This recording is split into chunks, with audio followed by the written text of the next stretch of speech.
తర్వాత ఇన్ జనరల్గా సార్ రామారావు, నాగేశ్వరరావు, కృష్ణ గారు ఇదంతా ఇలా జరిగితే మీరు ఒక సక్సెస్ఫుల్ పర్సన్ నటుడుగానా, నిర్మాతగానా, లేకపోతే ఒక రియల్ ఎస్టేట్ రియల్టర్గానా, లేకపోతే రాజకీయాలు కాస్త పక్కన పెడదాం సార్, ఇందులో మీరు you're a very very highly successful person sir. అంటే ఫెయిల్యూర్స్ని దగ్గరికి రానివ్వని ఒక విజయవంతమైన వ్యక్తి మీరు. మీ అంత ఒక విజయవంతమైన వ్యక్తి అంటే మీ తాలూకా క్రమశిక్షణ అనండి, పట్టుదల, దీక్ష ఏమైనా అనండి దాన్ని. But you're a successful man till this minute. But cinema ఇండస్ట్రీలో మీరు వెళ్ళిన తర్వాత ఎంతమందో మీ కళ్ళెదురుగుండా ఫెయిల్ అయిన వాళ్ళు ఉన్నారు సార్. అంటే ఒక హరనాథ్ రాజు గారు కానీ, రాజుబాబు కొంత అయ్యే స్వయంకృత అపరాధాలు అంటారే. అంటే నేను ఇండస్ట్రీకి వచ్చినప్పుడు ఎలా ఉండాలనేది కొంతమందిని చూసి నేర్చుకున్నాం, ఎలా ఉండకూడదు అనేది కూడా కొంతమందిని చూసి నేర్చుకున్నాం. అందుకని మీరు చూడండి, వాళ్ళ తర్వాత వచ్చిన హీరోలు ఎప్పుడూ కూడా ఆ ఇదిలో ఎవడో జట్టకొట్టుకోలే. ఎవడికాడ ఎలా సక్సెస్ఫుల్ అవ్వాలి, ఎలా సక్సెస్ తెచ్చుకోవాలి, ఆ వచ్చిన డబ్బులు ఎక్కడ ఇన్వెస్ట్ చేయాలి, ఏం చేయాలి అనేది అందరూ కూడా ఇప్పుడు ఎవరు పలానా వాడు చేతుల మూలంగా ఇటు బాడీ చేసుకున్నాడని ఒక్కడు ఒక్కరు ఎవరు లేడు. హర్నాథ్ గారు, రాజబాబు తర్వాత ఇంకెవరు లేరు. వాళ్ళతో మీరు కలిసి ఏమైనా వర్క్ చేశారా సార్? హర్నాథ్ గారితో చేయలేదు, రాజబాబుతో చాలా సినిమాలు చేశాను. బట్ రాజబాబు కూడా అంత హైలీ సక్సెస్ఫుల్ పర్సన్, కారణం ఏంటి సార్ ఆయన అలాగా? అంటే సొంత సినిమాలు తీయటం మొదలుపెట్టి కానీ సొంత సినిమా అనేటప్పుడు హీరో క్యారెక్టర్స్ కూడా ఆయన మరి దానికి తగ్గట్టు సినిమాలో కొన్ని సక్సెస్ అయ్యాడు బాగానే. ఎవరికి వారు ఏమన్నా అది బాగా సక్సెస్ అయింది. 100 రోజులు కూడా ఆడింది. అది దాంట్లో కూడా నేను వేసాను. అవును, మీరున్నారు. అదే ఇప్పుడు చలం గారు కూడా కొన్నాళ్ళు సక్సెస్ఫుల్ చేశాడు, ఆయన కూడా హీరోగా. అవునండి. ఆ టైపు పద్మనాభం గారు.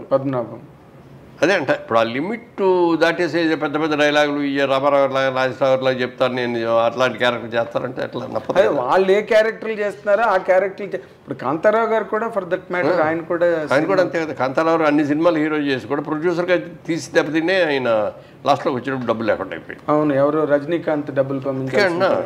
ఇప్పుడు సినిమా సక్సెస్ అవుద్దా లేదా అనేది మన చేతుల్లో లేదండి. అవును. కాబట్టి ఏంటంటే మన కెపాసిటీ ఏంటి, మనం ఎంతవరకు ఖర్చు పెట్టవచ్చు, ఎంతవరకు దీని మీద రిస్క్ చేయొచ్చు అనేది చూసుకునేవాళ్ళం. అందులో మా బ్రదర్ కిషోర్ ఆడిటింగ్లో బాగా ఎక్స్పర్ట్, బ్రహ్మాండ కంపెనీలో చదువుకున్నాడు. అందుకని ఎప్పటికప్పుడు ఇది 4 జిల్లాలు బేరాలు వచ్చి అమ్మేసేద్దాం అనేవాడు. ఎందుకు సినిమా చాలా బాగా వచ్చింది, ఏం అక్కర్లేదు అనేవాడు. నేను ముందు మనం సేఫ్ అవ్వాలి అనేవాడు. ఆ సేఫ్ అవడానికి ఏమేమి కావాలో అవన్నీ చేసేవాడు. తర్వాత సినిమా మనం అనుకున్నంత సక్సెస్ అవుతా లేదనేది వేరే విషయం, చెప్పలేము. అందుకని ముందు సేఫ్ అయిపోవాలి అనేది తమ్ముడికి ఉండేది. అయితే మీ సక్సెస్లో ఎక్కువ భాగం కిషోర్ గారికి ఇవ్వాలి. డిఫరెంట్గా ప్రొడక్షన్ సైడ్గా ఎక్కడ ₹1 వేస్ట్ అనేది లేకుండా చేసేవాడు ప్రొడక్షన్. తర్వాత అసలు స్క్రిప్ట్ నిర్వహణ అని చెప్పి పెట్టాం అతని పేరు. మొత్తం స్క్రిప్ట్ రెడీ చేసి చూసుకునేవాడు. చేసిన తర్వాత డైరెక్టర్ని అడిగేవాడు. సబ్జెక్ట్ సెలక్షన్ అవన్నీ నేను కూర్చునేవాడిని. సబ్జెక్ట్ సెలక్షన్ అయిపోయిన తర్వాత గణేష్ పత్రాలు రైటర్స్ రాయటం అన్నీ అయిపోయింది. డైరెక్టర్ ఒక్కటే అడిగేవాడు, ప్రతి ఎన్ని క్యారెక్టర్లు ఉన్నాయో రాయండి, ఓహో క్యారెక్టర్ 3 పేర్లు రాయండి.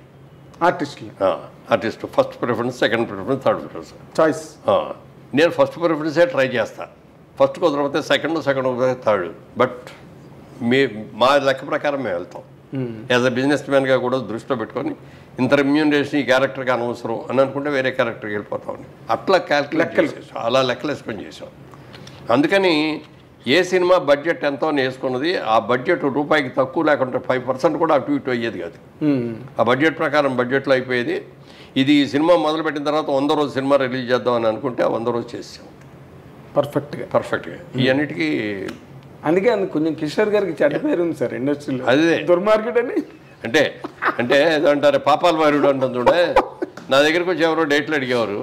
అలాగే నేను తప్పకుండా చేద్దామండి, బ్రదర్ ఉన్నాడు కదా కిషోర్తో మాట్లాడిన అనేవాడు.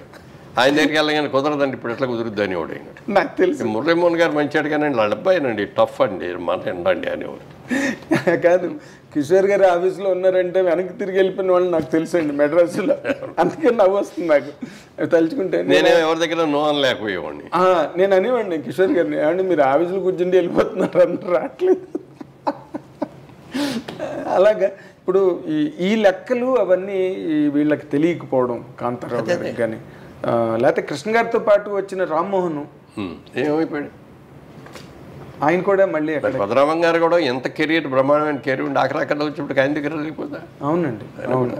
సరే, ఇప్పుడు ఇదొక ఇత్తండి. జనరల్గా మీరు ఇందాక అన్నారు ఏది, సావిత్రి గారి సినిమా రిలీజ్ అయితే ఫస్ట్ షో అని చెప్పి, మీరు సావిత్రి గారితో ఎప్పుడైనా ఇండస్ట్రీకి వెళ్ళిన తర్వాత మూవ్ అయిన సందర్భాలు ఉన్నాయా? సినిమాలు చేశాంగా. అదే సినిమాలు చేయడమే కాకుండా జనరల్గా మీరు జనరల్ లేదు అభిమానిగా అంటే మొట్టమొదటి సినిమా భారతంలో ఒక అమ్మాయి అని దాసరి గారు డైరెక్ట్ చేశారు. నాకు తల్లి ఏమో సావిత్రి గారు, తండ్రి ఏమో కాంతారావు గారు. చంద్రమోహన్కి ఏమో రాజసులోచన గారి తల్లిను ప్రభాకర్ రెడ్డి గారి తండ్రి. అక్కడ గొడవలు వస్తాయి అనమాట. ఈ అమ్మాయిని పెళ్లి చేసి రోజారమ్మని పెళ్లి చేసుకోవడం దగ్గర ఇది ఇన్ని. అది దాంట్లో ఇవన్నీ చేసినప్పుడు ఇవన్నీ చేసిన రోజున ఒక రోజున మొట్టమొదటి ఫస్ట్ షాట్ పెట్టారు నేను మా ఇద్దరు కాంబినేషన్లో. పెద్ద స్టేర్ కేసు మీద నుంచి ఇట్లా దిగుతా నేను చెప్పుకెళ్ళి ఒక చోట ఆగాలి, ఆ వెనక ఆవిడ చెప్పుకుంటూ వచ్చి ఆగాలి. అదంతా ఒకటే షాట్ పెట్టారు దాసరి గారు. రిహార్సల్ చేసాం, ఒక 2 రిహార్సల్ బాగానే ఉన్నాయి, టేక్ అన్నారు. నేను వచ్చేసాను. వచ్చిన తర్వాత ఆవిడ డైలాగ్ అవ్వాలి మొదలుపెట్టలా. ఏమిటి మర్చిపోయిందా ఏంటి పెద్ద ఆవిడ అని అనుకుంటా డైరెక్టర్ ఇంకా చూస్తున్నా ఇట్లా ఏమైనా కట్ చెప్తాడని. కట్ చెప్పలా. తర్వాత మెల్లగా డైలాగ్ చెప్పుకుంటూ వచ్చింది, చేసింది. ఓకే ఓకే అని అందరూ చప్పట్లు కొట్టారు. నాకు అర్థం కాదు ఇదేంటి ఇంత గ్యాప్ వచ్చింది, ఇంత డిలే వచ్చింది, ల్యాగ్ వచ్చింది. ఆ రోజుల్లో ల్యాగ్ అనేది ఎక్కువగానే వాళ్ళం కదా, ఇంత ల్యాగ్ వచ్చింది. డైరెక్టర్ గారు కూడా ఓకే అన్నారు అని చెప్పి షూటింగ్ అయిన తర్వాత ఆయన అడిగాను నేను, ఏమండి మరి అక్కడ గ్యాప్ వచ్చింది కదా, రిహార్సల్ అంత క్విక్గా చెప్పి ఇక్కడికి వచ్చేవాడు గ్యాప్ వచ్చింది కదా, మరి ఓకే చేశారేంటి అంటే రష్లో వచ్చింది రష్ చూడు అన్నాడు.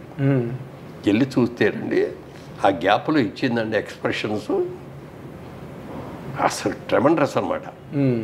గ్యాప్ ఎందుకు తీసుకుందనే దానికి గొప్ప డైలాగ్ చెప్పేది ఎవరైనా చెప్తారండి. కానీ నేను చెప్పిన డైలాగ్కి ఆవిడ రియాక్షను ఇదన్నమా అట్లా ఇది చేసింది. అది చూసిన తర్వాత అది వెళ్ళి కాళ్ళకి దండం పెట్టాను. ఓకే, మహానటేనండి మీరు. అది చెప్తే ఆ రోజు నాకే ఇచ్చింది. నేను వెనక తిరిగి చూడకూడదు, తిరిగి వచ్చాను కదా. పైగా అంత మహానటిని అమ్మ గ్యాప్ వచ్చింది బాగాలేదు అని అనలేం కదా మనం. ఆవిడ అప్పట్లో ఆ టైంకి అసలు సావిత్రి గారి షూటింగ్కి వస్తేనే చాలు, సెట్కి వస్తేనే చాలు, ఎందుకంటే ఆవిడ అప్పటికే డిజాస్టర్లోకి వెళ్ళిపోయారు. సూర్యన్ బాబు సినిమా తీశాడు, ఇది కృష్ణ గారి ఏదో గుర్తురాట్ల పేరు. అది ఆ సినిమాకి సావిత్రి గారి తల్లి, గుమ్మడి గారి తండ్రి, నేను చిన్న కొడుకుని, కొంచెం అల్లరి చిల్లరగా తిరిగే టైప్ అనమాట. ఒకటే షాట్ పెట్టాడు రాజాచంద్ర. కెమెరా టాప్ యాంగిల్లో పెట్టేసి నైట్ సీను మొత్తం లైటింగ్ హీటింగ్ అంతా చేసి ఆవిడ నన్ను వచ్చి తిట్టి కొట్టడం అనమాట. షాట్ అందరూ కొట్టారు, అందరూ అయిపోయింది, చేశారు, బ్రహ్మాండంగా వచ్చేసింది, అందరూ చప్పట్లు కొట్టారు, అయిపోయింది. అంతా అయిపోయిన తర్వాత నాకు ఏదో లోపల మండుతున్నట్టుగా ఉంది, అవన్నీ ఊదుకుంటున్నా. ఆవిడ చూసి గవ్వ వచ్చేసి ఏంటి అన్న ఏమైంది అంది. ఇవి ఏం లేదమ్మా కొంచెం ఏదో ఇదిలాగా ఉంటే ఇది అని ఊతున్నారు. కానీ గుండెలు తీసి చూస్తే ఆవిడ అలాగే ఇట్లా కొట్టి చేయటంలో ఈ గోల్డ్ అని ఇట్లా గీసుకొని బ్లడ్ వస్తాను. ఇక అక్కడ చూసేసి నాన్న సారీ నాన్న మా ఇంత అద్భుతంగా చేశారు, ఇక్కడ కావాల్సింది అదే ఇంపాక్ట్, ఇక్కడ ఏం తగిలినాయి అనేది కాదు, ఏముంది నథింగ్ ఇవి అని చెప్పి చేస్తే కూడా అంత వెరీ డెలికేట్ అసలు. ఎవరికైనా చిన్నాళ్ళకి పక్కన వాళ్ళకి కష్టం వచ్చిందంటే వెరీ సెన్సిటివ్, వాళ్ళకి కష్టం వచ్చిందంటే కూడా తట్టుకునేది కదా ఆవిడ. అలాగే ఎవరన్నా వచ్చేదన్నా శుభలాకి తీసుకొచ్చి పెట్టారు కాబట్టి దగ్గర ఎంత డబ్బులు ఉంటే అంత డబ్బులు అక్కడ ఇచ్చేసారు. అలాగే ఆవిడ మీరు అంటే ఆల్మోస్ట్ లాస్ట్ డేస్ మీరు అప్పటికి ఇండస్ట్రీకి వెళ్ళిపోయారు, ఆవిడతో యాక్ట్ చేశారు. అసలు ఒక్కొక్కరు ఒక్కొక్క కథనం చెప్తారండి సావిత్రి గారి గురించి. ఎవరి వెర్షన్ వాడిది, ఎవరి వెర్షన్ ఆడిది సావిత్రి గారు. నేను నాకు చూసింది 9 వరకు అయితే అట్లా కొన్ని సినిమాలు రామాయణంలో పిట్టకల వేట ఇంకా అయ్యో కొన్ని సినిమాలు చేసాం మేము అందరం. ఆ సినిమాలన్నీ చాలా సక్సెస్ అయిన తర్వాత ఆవిడతో బాగా ర్యాప్ విపరీతంగా పెరిగింది. సరదాగా ఆవిడకి కూడా కార్డ్స్ ఆడటం ఇష్టం. 6 గంటలు దాటిన తర్వాత ఆవిడ షూటింగ్ చేసేది కాదు, 6కి వెళ్ళిపోతానని చెప్పేది. ఇది 6కి సీల్ 8కో 7 దాకానో 9 దాకానో అయ్యేటట్టు ఉంది అన్నప్పుడు డైరెక్టర్ వచ్చి సైగ చేసేవాడు మాకు, ఆవిడతో కూర్చొని ప్యాకాడేవాడు. ఆయన సైగ చేసేవాళ్ళు, సైగ చేసేస్తే ఇక మేము ఆట అయినా కూడా తిప్పేవాళ్ళం కాదు, కార్డు తీసేసి పడేసేసి ఆవిడ షో అని తిప్పేది. అబ్బా బలి పోయిందండి, ఇంకొక ముక్క వస్తే మాకు అయిపోయేదండి అనేవాళ్ళమే తప్ప అంటే అవి పుచ్చుకోగానే అదొక సరదా, దాంట్లో ఇన్వాల్వ్ అయిపోయి టైం ఎంత అయిందనే చూసుకునేది కాదు. అంతా అయిపోయిన తర్వాత ప్యాకపోయి ఏంటయ్యా 9 అయిపోయింది, నేను 6కి వెళ్ళిపోతాను, ఇప్పుడు దాకా చేశారేంటి అనేవాడు అనమాట. అట్లా చాలా బట్ అలాగా చిన్నపిల్లల మనస్తత్వం లాగా ఉండేది అనమాట. ఒక రోజున ఇట్లాగే మేము అందరం వెయిట్ చేస్తాం, దాంట్లో రామాయణంలో పిటకల వేట, ఎంఐ దీపరాల, అప్పుడు దీప బాగా క్రేజ్ అనమాట, ప్రీతం బిజీగా ఉండేది, అన్ని లాంగ్వేజ్లో చేస్తూ ఉండేది. ఎక్కడో షూటింగ్లో లేట్ అయిపోయింది, 9ంటికి రావాల్సిన అమ్మాయి 12ంటికి వచ్చింది.